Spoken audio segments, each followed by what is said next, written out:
Hey guys, it is Tyler here, back once again with another episode of Assassin's Creed The Truth. Today won't be quite as massive of an undertaking as the previous episode. Today, I wanted to delve into something I found quite interesting and unique in Assassin's Creed Odyssey in regards to Isu technology. I'm talking about the ancient forge of Hephaestus. I want to get into why it is a unique element for Odyssey storytelling, what it is used for, as well as possible foreshadowing and implications of the future with an Isu location such as the Forge. So I won't drag this intro on too long, let's just get right into the video.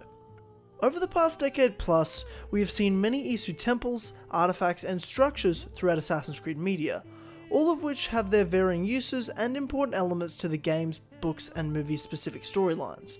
When it comes to temples or vaults that the Isu have constructed, the most primary use we have seen in the past is to hold information and retransmit messages to the future.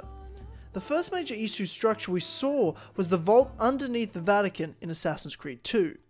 This vault was built to transmit a message through time to Desmond Miles through the memories of Ezio Auditore da Firenze. As years have gone by, we have seen many more incredible structures made by the Isu, not to mention those mind-controlling devices called Pieces of Eden. In Assassin's Creed 3, we saw the Grand Temple, a place that has unprecedented information on the Isu, as well as the Eye, a device capable of sending messages through time and altering the calculations of existence. Oh, and don't forget the actual consciousness of Juno herself. In Black Flag, we got to see the Observatory, an Isu site capable of tracking and seeing through the eyes of all those whose blood was brought to the temple device. In Rogue, we saw Isu temples that actually held the earth together, known as seismic temples, and when interfered with caused catastrophic events, like the earthquake in Lisbon in 1755.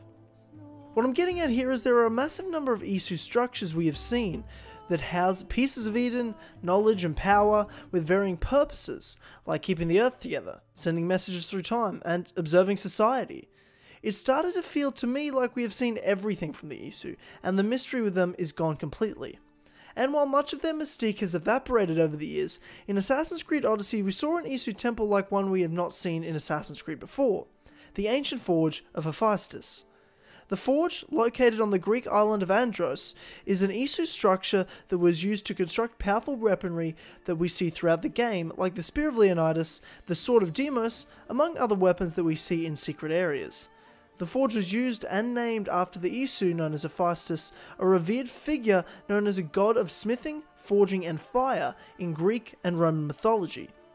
Not a lot of information is known about Hephaestus in Assassin's Creed lore other than he created many pieces of Eden and trained infamous Isu Consus in forging, as well as presumably being the creator of the ancient forge seen in Odyssey itself. Though the forge is still used to build extremely powerful weapons, as far as we know, the forge was not used to build pieces of Eden, like staves, swords or apples. There are chambers to the forge blocked off over time, but the main chamber only has 4 molds seen in the pillars surrounding the center chamber platform. One mold is clearly for the Spear of Leonidas, and throughout Odyssey is used to upgrade the spear using shards collected from members of the Cult of Cosmos. The spear was molded in the forge and presumably was given to the bloodline that led down to Leonidas all the way to the famed Mystios, a bloodline with strong genetic ties to the Isu themselves. The second mold was used to construct the Sword of Deimos, one of the leaders and sages of the Cult of Cosmos and the younger sibling of the Mystios. The sword, like the spear, is extremely powerful, and when wielded by people with Isu DNA, can unleash special abilities with it. There are 2 other molds seen in the ancient forge in Odyssey. One is for a bludgeon, and the other is for an axe of some kind. Thing is, we actually see both of these weapons used in Odyssey. They are both in the possession of special, mythical creatures that are guarding pieces of Eden themselves. The axe is called the Minotaur's Labrys, and is wielded, you guessed it, by the Minotaur, one of several creatures created by the Isu in the Olympus project. Another one of these creatures is the Cyclops, who wielded the bludgeon built in the ancient forge. We discover from messages left behind by the Isu Aletheia in Atlantis that these creatures were Isu creations as part of what was called the Olympus project. My fellow precursors set endless challenges in your path. Artifacts, creatures. Don't get me started on the Olympus project. Their meddling got out of hand. These weapons, like the axe and the bludgeon, were presumably built specifically for these creatures as part of the project, used to safeguard the pieces of Eden and in turn the entrance to Atlantis. I'm afraid precursor interference is behind this. A corruption in biological programming. Technological artifacts merging with flesh to create monstrous hybrids. Now, seeing how the Forge is used and introduced throughout Odyssey, there is a line of dialogue that could potentially make reference to future plot devices in the modern day.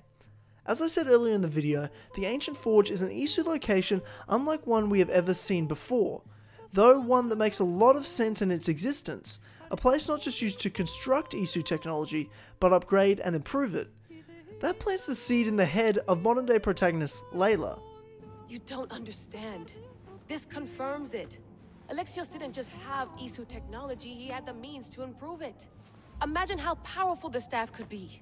The first thought in Layla's head after seeing the Forge in Odyssey is what else could the Forge or other Isu sites be capable of in terms of building on existing Isu technology? Could Layla actually take the Staff of Hermes and build upon it, improve it and make it even more powerful than it already is? We know Layla seeks the ability to break the code of time, to alter the calculations of existence as the Isu once did. Maybe the staff as it stands is not enough. Maybe it does need to be improved upon. Based on the fact that the Forge itself has only 4 known molds, it probably isn't the place to do that.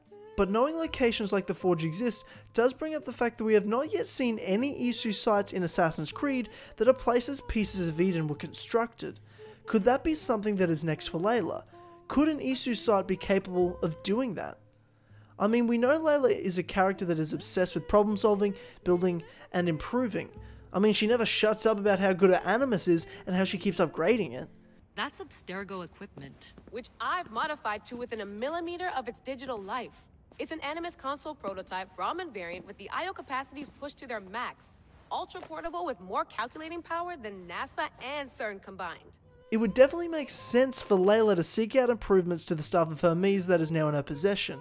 That could be the next reason for her to head back into the Animus in the next game, to find a place to improve the staff.